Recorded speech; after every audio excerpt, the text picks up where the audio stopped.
Okay, so here we go. This is the last thing we're learning in chapter 3, which is related rates. And the related rates, as you can tell, are all about rates, right? So what we've been learning about have been rates, right? We've been finding dy dt, which is the rate of change of y with respect to t, right? And we've been, we just learned about like maybe dx dt or dz dt or anything like that, right? So those are all rates. So that's basically what we're doing. The only difference is we're going to apply it to a problem. So example is like, imagine you have a body of water and you throw a stone into the water, right? Well, it's going to hit the water and then you're going to start seeing this circle come out, this little wave come out, right? And this wave has a radius, that there's an area inside there, and so like you could find this a equals pi r squared to find the area, or maybe you're interested in circumference. But the idea is that as time goes by, right, as time goes by, this circle is going to get bigger and bigger and bigger. And we want to know, well, what's the rate of change of maybe the area with respect to time? How fast is the area changing per second? How fast is the radius changing per second? Things like that, right? So we're going to start with some hopefully simpler examples, and then we'll move towards the challenging ones later. There is a general strategy here, which are these 7 steps that we're going to try to follow as much as we can. Read carefully. Let's go ahead and add here that you may want to like annotate, right? So for number 1, you may want to annotate, like underline things, circle things, anything like that. And then I have this little box up here that we're going to I'm going to show you the general structure that I use, right? You want to draw a picture, right? So, I usually draw like a picture up here, and then label everything I know. And then we want to write down what we are given and what we want. Right, so step 2 is draw a picture. Step 3 is write down the known values. Write down what you want, which should be in the form d something dt, right? It might be dr dt or dh dt or something, but you need to write it in that form. And then we want a primary equation. So if I'm working with a circle, then my primary equation would be whatever I need for the circle, the circumference or the area or something. And sometimes we need a secondary equation. Right? The secondary equation is optional, but sometimes you need it in order to simplify the primary equation to get it down to a single variable. Otherwise, if you have or 2 variables, really, if you have 3 variables, it makes it way more difficult than it needs to be. So sometimes we need to use a secondary equation to simplify the first one. And then the last step is, once I have my primary equation and all the given stuff and the things I want, I basically am going to take the derivative and plug in my values. All right, so let's see how this strategy works with an example. All right, here's our example. A right triangle has legs of 18 inches and 24 inches, and whose sides are changing, right? So as I go, I'm going to go ahead and draw this, right? I have a right triangle like this,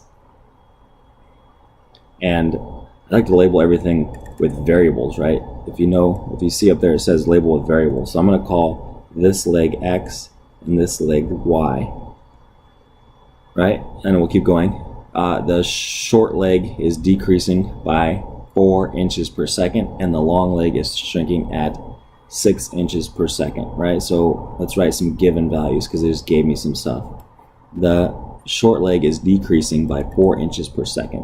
Which one of these is shorter? Well, let's write down the values. We said the triangle has legs of 18 inches, so let's go and say that X is 18 and Y is 24. At this moment in time, remember, they're growing and shrinking, so at this very snapshot that we're looking at, it's 18 and 24.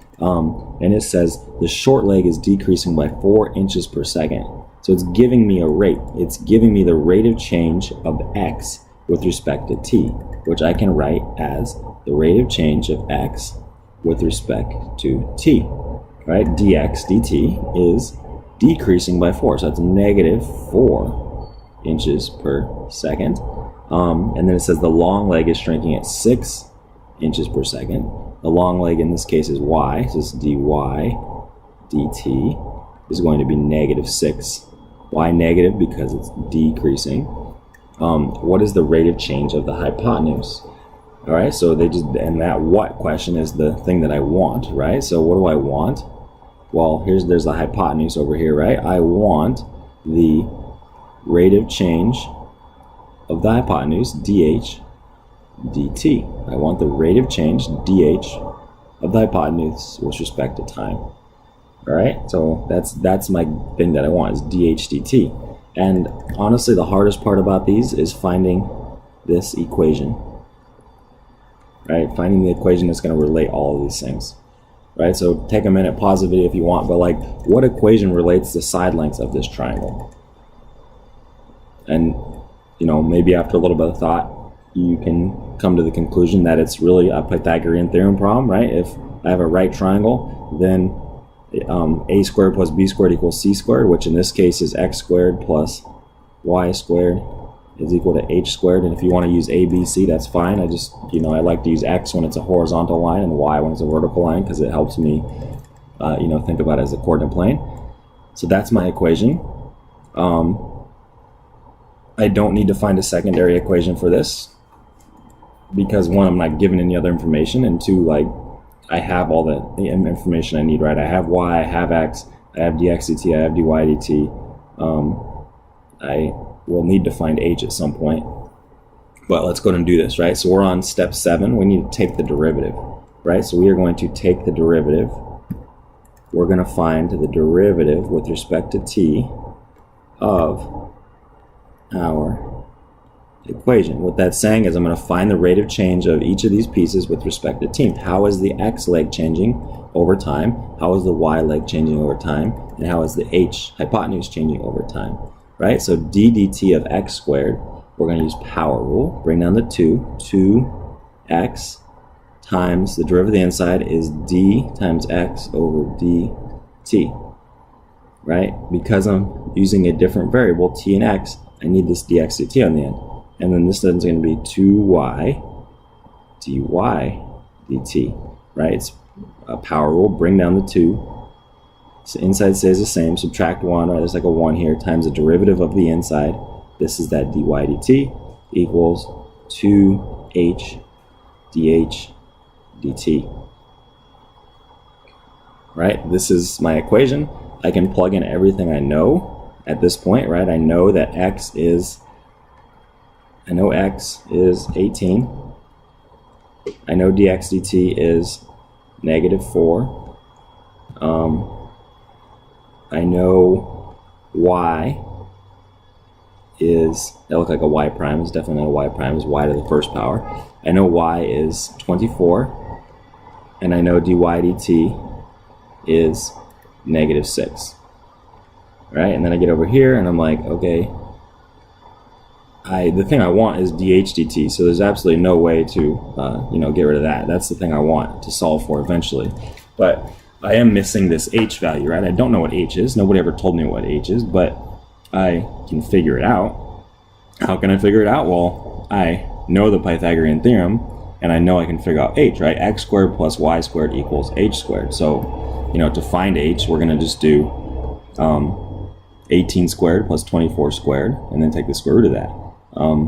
And something also to notice is this is a special right triangle. If I divided all of these by 6, I would get 3, 4, and which means the hypotenuse is like 5, but 5 times 6, the h is going to give me 30. So if I actually do a little side work over here and do 24 squared plus 18 squared equals h squared, I will get 900 over here, and then the square root of that is going to be 30. So h is going to be 30. Put that here, and then all I have is a bunch of numbers, and you put these numbers on a calculator, do whatever you need to, but it's basically just solving this equation and getting what you want. So 2 times 18 is 36, and 36 times -4 is going to be -144. Plus 2 times 24 is 48, times -6 is -288, equals 60 dH dt. And then negative 288 plus negative 144 is negative 432 equals 60 dH dt. And you divide both sides by 60, and we're going to get negative 7.2, right? So we're going to get dH dt is negative 7.2. What per what, right? You always want to give, what are we talking about? So in this case, we're talking about what is, like, you can always think about this, like, what are the units here? Well, what was H measured in? H is measured in inches, the hypotenuse is measured in inches, and what we're measuring time in, we're measuring in seconds. So this is negative 7.2 inches per second, right? The hypotenuse is changing it's decreasing by 7.2 inches per second. All right, so let's go to the next one.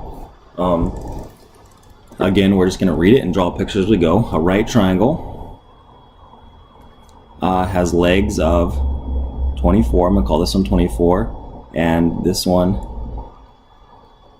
y 32, whose sides are changing. The short leg, so let's see what we're given again. We're given the short leg is decreasing by 7 inches per second. So again, the short one here is x. So dx, the rate of change of x with respect to t, is negative 7 inches per second. The long leg is shrinking at 10 inches per second. So in this case, the long leg goes dy is negative 10. What is the rate of change of the area? So what do I want? I want dA dt, the rate of change of the area with respect to time. Now, notice it's a little bit different. They want the rate of change of the area. So in this case, I'm not going to use the Pythagorean theorem, even though it's a right triangle, right? Because I don't care about like the side length of h. It doesn't ask me about h. It doesn't ask me about the hypotenuse. It wants to know the rate of change of the area. So my primary equation needs to be an area equation. So let's think about, well, what's the area of a triangle? Well, area of a triangle is 1/2 base times height, right? And so now that I have that, well, in this case, sorry, I should redefine this a little bit differently. Since my base is x, so it's going to be 1/2 x times y, because the base is x and the height is y. So in this case, it's that. That's our equation. We know x, we know y, we know dx, and we know dy, so we don't need a secondary equation. Let's go ahead and take the derivative. All right, let's take the derivative with respect to time. What's the rate of change with respect to time of our area equation? Right, and we can go ahead and do this. d dt of a is dA dt, right? The rate of change of a with respect to t. Over here, it's going to take some product rule. So let's call this u, and let's call y v, right? So we're going to do u prime. What is the derivative of 1/2 x? Well, that's going to be 1/2 dx dt. And then times v, which is just y, and then plus uv prime, which is going to be dy dt, the derivative of y with respect to t, times the u, which in this case is 1/2 x. Right, so I have that. And I pretty much know all these values except for dA dt, because that's the thing I want, right? The thing I want was dA dt, and so here it is, already nice and solved. Just got to plug in the information I know. So I'm just going to draw a bunch of parentheses here and plug in the things I know. So I know that dx dt is -7, so I'm going to write -7 right there. I know that y is 32, so I'm going to write 32 right there. I know that dy dt is -10, right, is given up here. So I'm going to write that there. And then here I have 1/2 times x, which is 1/2 times 24. So plug that in there. And then I just got a bunch of math to do, right? So dA dt is going to be, well, 1/2 of -7 times 32. That's 16 times -7. which is 112, negative 112, plus 1 half of 24 is 12 times negative 10. So that's negative 120. So negative 112 minus negative 120. So that's plus negative 120 is negative 232.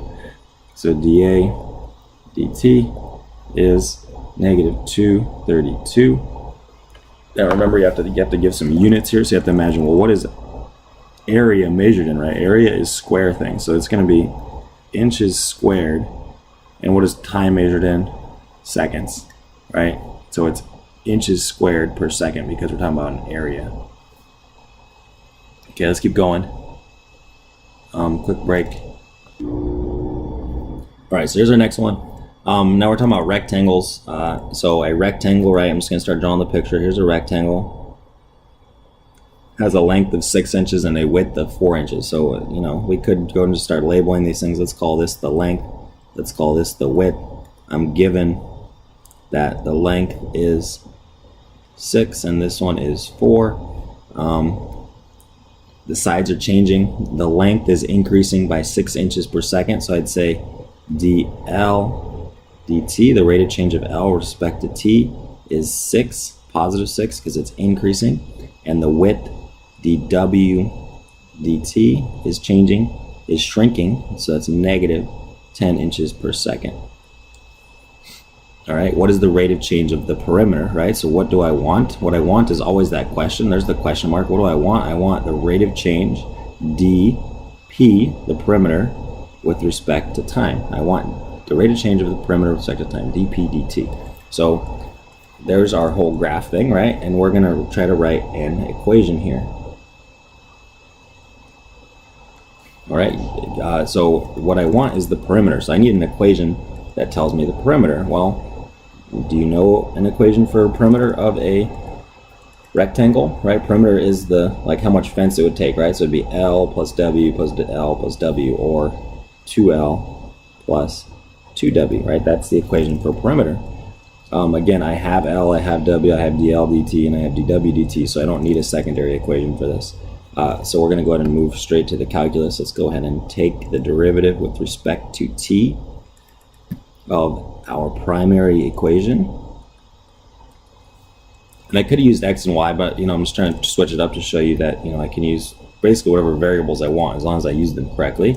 So d dt of p, remember, you can just think about like multiplication. It's d times p over dt equals d dt of 2l is going to be 2 dl dt plus 2 dw dt. All right, those are just like single terms. It's like the derivative of x, of 2x is 2, but then you have the u prime on the outside. And I know all of these things, right? dp dt. Remember, the thing I want is this dp dt, right? That's what I put up here. And I know most of these other things. I know dl dt and I know dw dt, right? dl dt was 6, right? So I'm gonna write that there. And I know this one was negative 10, so I'm going to write that right there. So 6, negative 10. This is going to be 12 minus 20, which is going to be negative 8. So dp dt is negative 8. Don't forget units, right? dp, we're talking about perimeter. What do we measure perimeter in? We measure it just in inches. And then time, what we're measuring time in, we're measuring it in seconds. So it's negative 8 inches per second. All right, on to our last example here. We're still talking about a rectangle now. So we're going to draw a rectangle. It has a length of 7 and it has a width of 6. The sides are changing. The length is increasing. So the rate of change of the length with respect to time is 10.